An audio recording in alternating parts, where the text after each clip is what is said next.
August 1987. John Mercer reached Stagville. He was 16. His father had been gone for years. His mother called it a fresh start, John forgetting. He kept only his father's compass, always cold. Stagville looked normal. Too many people looked away first. At school, they stared like he had returned. Fred spoke first, loud, loyal, nosy.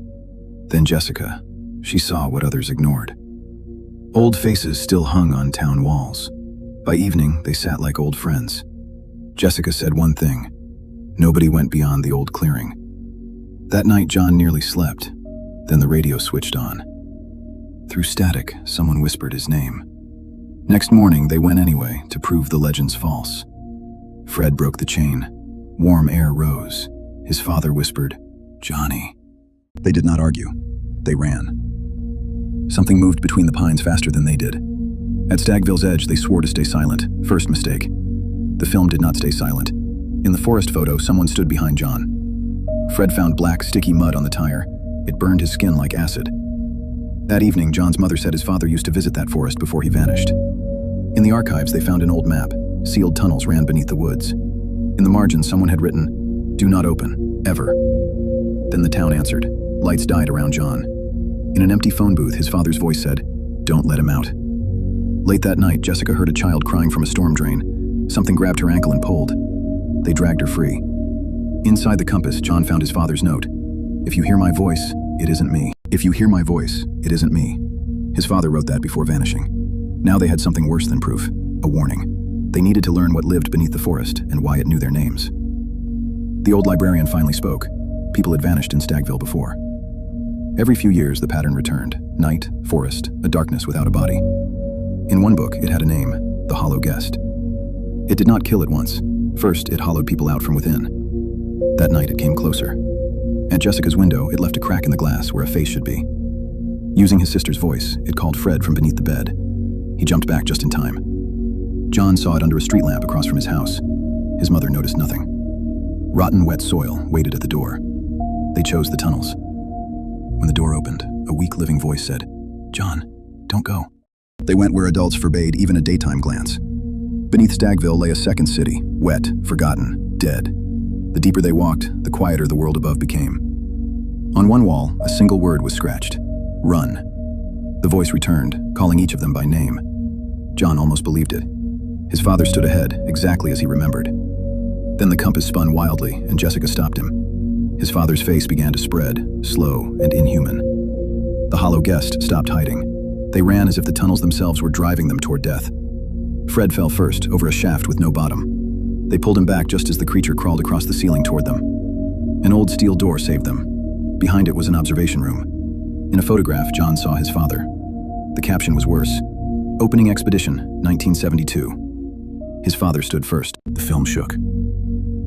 In 1972, workers found an ancient chamber beneath the forest. John's father was there. They thought it was history. It was a door. When they opened it, daylight died. The film burned out but caught its face. The hollow guest had not awakened now. They had awakened it again. They found a journal. The last pages were his father's. It said the creature could not die normally. Its life was tied to an ancient book hidden in the deepest room beneath the North Forest. Then it found them. The lights died. A red lamp and its breathing remained. Fred started the generator. Behind it, they found a hidden hatch. His father's voice rose below. "If you want to stop it, go down." They could have stayed above and waited for the door to fail. They chose to go down. The shaft ran deeper than any tunnel on the map, as if another darkness lay beneath the town. Concrete ended. Stone began, far older than Stagville.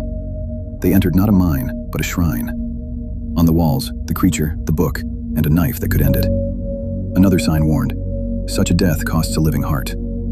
In a niche, they found a box with a cassette labeled by John's father. On it, he said the book was hidden in the hollow guest's lair, but without the dagger, it was useless. Then, the shrine woke. Water burst from the side tunnels. Jessica was dragged under. Something seized her ankle. John pulled her free, but saw its face underwater. Fred broke a grate, and they escaped. The tape rasped. The dagger is hidden where the town still knows how to pray. John understood. The old chapel on the hill. Then every light in Stagville went out. When power died, Stagville looked long dead. Then voices called people from yards, basements, doorways. They had one chance: reach the chapel first. Jessica nearly followed her mother's voice. Fred pulled her back before the blow. The chapel stood open, waiting. Inside, wax, damp, and sweet rot. Under the altar, they found a hatch. A chained chest held the dagger, sealed with old copper marks. The bell gear snapped, throwing Fred toward the drop.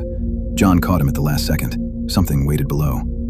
The dagger was small, dark, forged from night. When John touched it, the town vanished. He saw the lair, the book, and his father beside it. On the wall, "He still breathes. Come alone." The hollow guest wanted John alone, and almost got it. But after everything, they would not let him enter the dark alone. The compass led them strangely, not to a place, but beneath it. Deep in the forest, they found an entrance no map showed. The lair was not a cave. It was a storehouse of stolen fears, voices, and lost years. Everything the town tried to forget was kept there. At the center lay the book, black and breathing. Beside it stood John's father, thin, pale, alive. He knew his son at once and said, "Don't listen if I start begging." The creature had let them in too easily. When Jessica reached for the book, the lair struck back. Fred took the blow and nearly broke his neck on the rock. Then John's father shouted the truth. The book could be destroyed only with the dagger, but the price would be worse than John imagined. The book opened itself. On the first blank page, a name appeared. John Mercer. The book chose John because he was bound to the monster. The Hollow. Guest had waited for the Mercers. His father confessed. Years ago, he helped open the chamber beneath the forest. Worse, to save Stagville, he made a bargain and offered his bloodline. That was why the creature knew his voice and wanted John. Jessica found the rule. It could die only through the page of life. But the one who struck would pay with life. Fred finally feared not the monster, but John's choice. The creature promised John his father, his past, his family back. For a second, John nearly believed it. Then his father redeemed everything. He seized the hollow guest, held it with his last strength, and said, "Son, finish it." After that, fear was gone. Only time remained, and almost none of it. Above them, Stagville was already breaking. The hollow guest reached for every house at once. The book already knew the ending. Jessica begged him not to do it. Fred said nothing, only nodded like a friend at the end of childhood. The creature came wearing John's own smiling face. Then John stepped forward, not as a frightened boy, but as someone who had chosen. His name stood on the page. The blow had to pass through him. When the dagger pierced the paper, the scream came from the hollow guest. Everything began to collapse. It grabbed John and dragged him toward the crack. He could still retreat. The town would die if he did. He did not. The creature vanished. Morning came, light returned. The voices were gone. John's body was never found, only his bicycle and the compass cold again. Then the needle trembled.